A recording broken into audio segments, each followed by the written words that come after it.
On en parle depuis un petit temps déjà. L'arrivée des imprimantes 3D révolutionne le secteur industriel. Mais voilà que cette haute technologie se démocratise aussi. On les retrouve dans des ateliers de création et de fabrication numérique accessibles à tous. Une initiative partie d'une grande université américaine et qui s'étend maintenant un peu partout en Europe.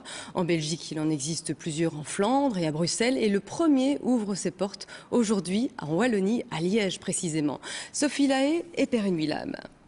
Ceci n'est pas un meuble ni une garde-robe, mais bien une façade. Insolite et inédite, tout comme ce qui se cache derrière cette devanture. Bienvenue dans le premier Fab Lab wallon. Un Fab Lab, c'est-à-dire un laboratoire de fabrication numérique. Ici, imprimantes 3D et découpes au laser sont à usage collectif. Ici, on est hors industrie.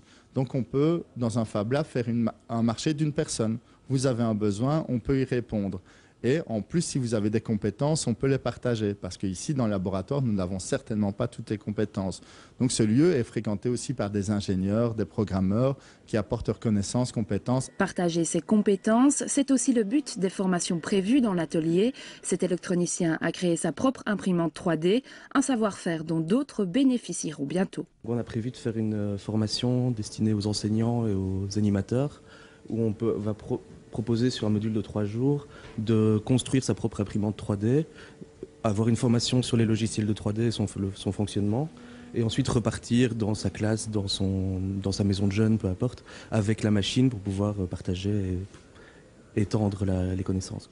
De la haute technologie à la portée de tous, pour un accès prolongé ou pour une seule production numérique, une aubaine pour les étudiants qui, on le sait, ont un budget plutôt réduit. C'est assez démocratique, je trouve, et au niveau graphisme, etc., c'est vraiment pas mal pour ce qui est présentation, pour ce qui est, ça touche vraiment à tout notre domaine, quoi.